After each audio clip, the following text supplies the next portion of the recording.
Así pintaba Francisco Pradilla.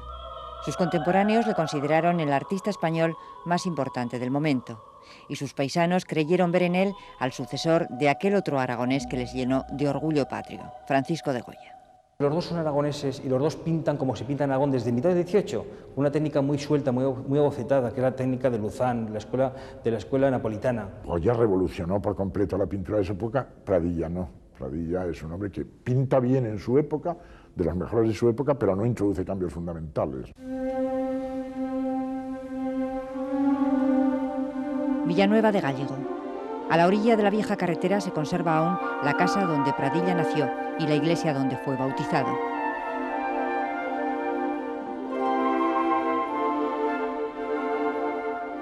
Y del Pradilla niño que vivió aquí no queda nada más, aunque se guardan como oro en paño el cuadro que no hace muchos años el alcalde se empeñó en adquirir y esta carta donada por los descendientes del artista el pasado 24 de julio. Nietos y bisnietos era la primera vez que veían el pueblo donde su abuelo nació hace ahora 150 años.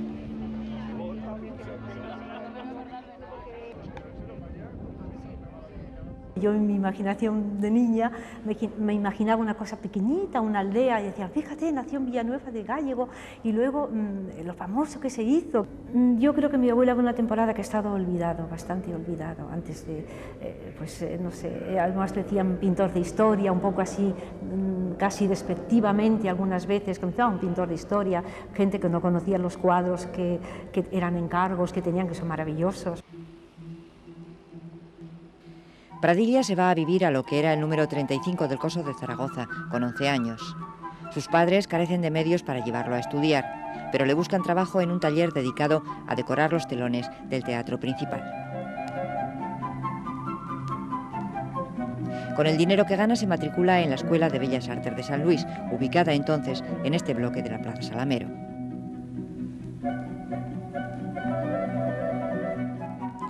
A los 18 años consideró que le había llegado el momento de irse a Madrid. Buscó un trabajo similar al que tenía y, como ya había hecho antes, guardó los ahorros para matricularse en la Escuela de Bellas Artes de San Fernando.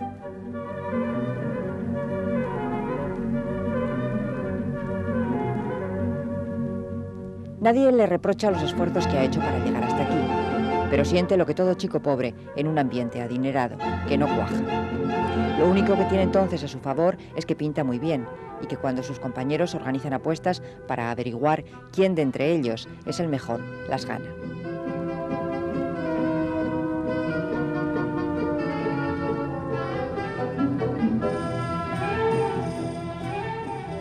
Es también ahora el momento de las primeras revistas ilustradas, y los editores buscan colaboradores entre los pintores jóvenes para dar el retrato a lápiz de la noticia. Pradilla, que con el tiempo llegaría a dominar como pocos el negocio de la venta de cuadros, vio enseguida en este mercado la oportunidad de mejorar su maltrecha economía.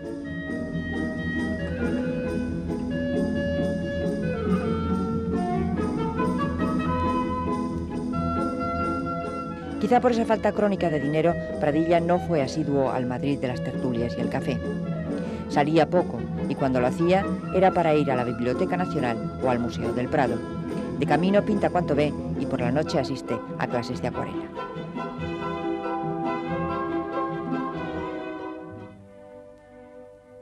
...1873 es un año conflictivo en España. En él marca la abdicación de Amadeo de Saboya y la proclamación de la Primera República. Pero es entonces cuando se instituye la Academia Española de Roma, que determinará definitivamente la trayectoria de Pradilla como pintor. El gobierno creó entonces 9 becas a repartir entre arquitectos, escultores, músicos y pintores de historia, una especialidad entonces de moda. Y los profesores de la Escuela de Bellas Artes de San Fernando, entre ellos Rosales, le presionaron para que solicitase las últimas.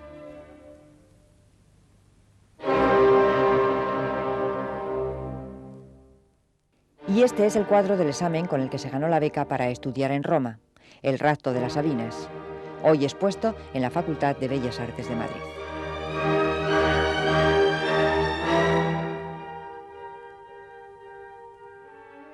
En principio, su estancia en la capital eterna debía de durar 3 años. La bolsa para estudios era de 4.000 pesetas, incluido el alojamiento, y estaba estipulado que los cuadros correspondientes a las evaluaciones de cada fin de curso se los quedara la institución. Su compañero de beca, Alejandro Ferrat, lo retrató así por aquellas fechas. Pero aun contando con el dinero de la beca, Pradilla pasaba estrecheces. Más de la mitad de su pequeña fortuna se le iba en la compra del material de pintura, y aunque seguía mandando dibujos a las revistas, se vio en la necesidad de aumentar su trabajo, aceptando hacer también cuadros de encargo. Y en ello está cuando un príncipe ruso le pide que pinte para él el traslado del cadáver de Felipe el Hermoso por su esposa Juana la Loca a Granada. El director de la Academia de Roma ve por casualidad el boceto y le dice a Pradilla que en lugar de venderlo, lo guarde para su graduación, ya que es un hecho histórico muy conocido en España. El zaragozano obedeció.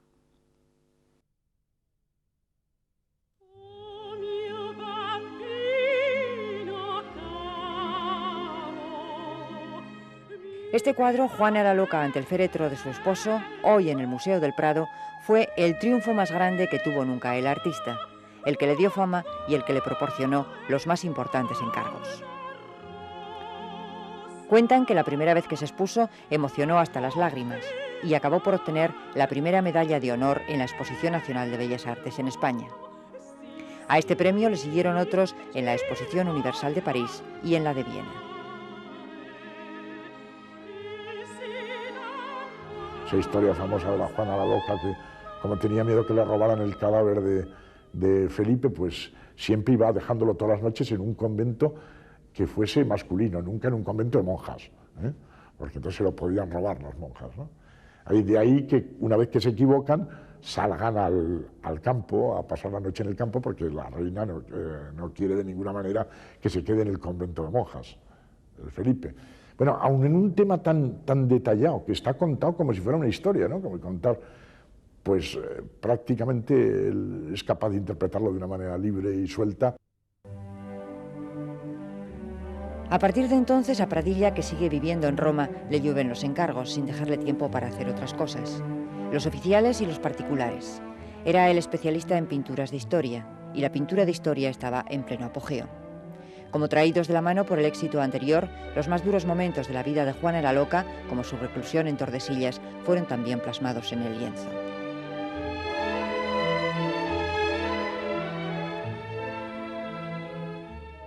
En Zaragoza la prensa local informaba puntualmente de los triunfos de Pradilla y seguía con interés sus pasos.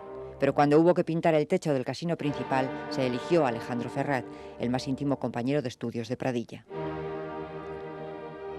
Quienes han investigado a fondo la vida del pintor cuentan también que, de no ser por la mediación de un concejal amigo, los dos cuadros de los reyes, Alfonso I y Alfonso V, que decoran hoy la escalinata principal del consistorio zaragozano, no estarían ahí. Y eso que la intervención de Pradilla fue fundamental para la declaración del Pilar como monumento histórico. El ayuntamiento le hacen encargo y Pradilla tuvo muchas dificultades para cobrarlo, ¿no? Él dice también en una carta a Gascón de Gotor que no ha tenido muchas sonrisas de Zaragoza, solo esta, que le pueden decir que este encargo es una de esas sonrisas, pero aún está torcida.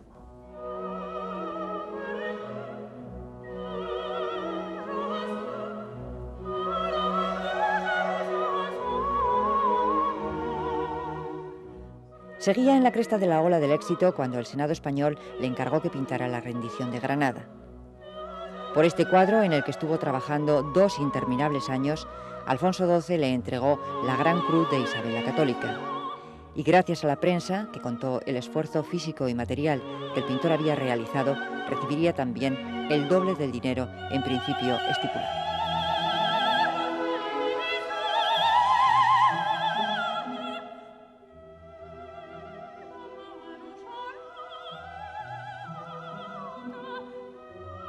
Y relacionado con la rendición de Granada, el suspiro del moro. Pradilla quiso desagraviar con este nuevo cuadro al príncipe ruso que le había encargado la famosísima Juana la Loca, que nunca llegaría a ver.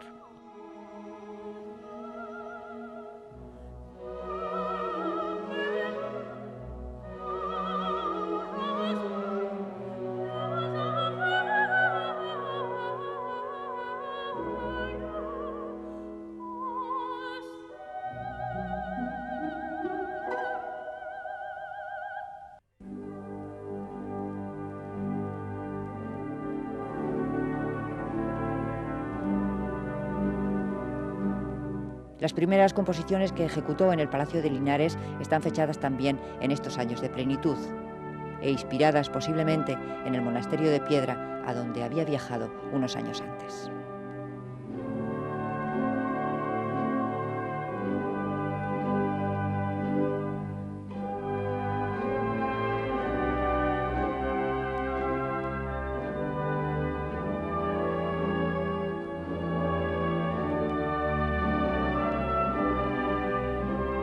Yo tengo hecho una especie de cata con los periódicos de la época para ver, digamos, la fortuna crítica que ha tenido en cada momento. Y no es solo en España, ha tenido pues mucha fama en Francia y en general en Europa, en casi toda Europa, ¿no? Se le consideró uno de los pintores fundamentales de su época. En paralelo a los encargos, Pradilla recibió también honores y propuestas para ocupar los más diversos cargos. Pero le tocó vivir uno de los periodos más revueltos, inseguros y tristes de la historia de España, desde Isabel II hasta el desastre de Anual. Y en este contexto de revoluciones, regencias, pugnas de partidos y gobiernos provisionales, el pintor perdió casi todo el dinero que había ganado. La quiebra de la Banca Villodas de Zaragoza, donde tenía depositados sus ahorros, le privó de los casi 250 millones de pesetas que había llegado a acumular con la venta de sus cuadros. Y eso le deja en la ruina, solo recupera 18.000 pesetas. Esa crisis económica le va a hacer una crisis también moral, le va a hacerse encerrarse en sí mismo y solo va a saber trabajar. Y hay muchas referencias de que me han estafado, de que la justicia no se ha portado bien. Cuando esto sucede, Pradilla vive aún en Roma. Acaba de morírsele una hija y la pintura de historia empieza a pasar de moda, superada por la de los impresionistas. Sus paisajes de las lagunas pontinas corresponden a este momento.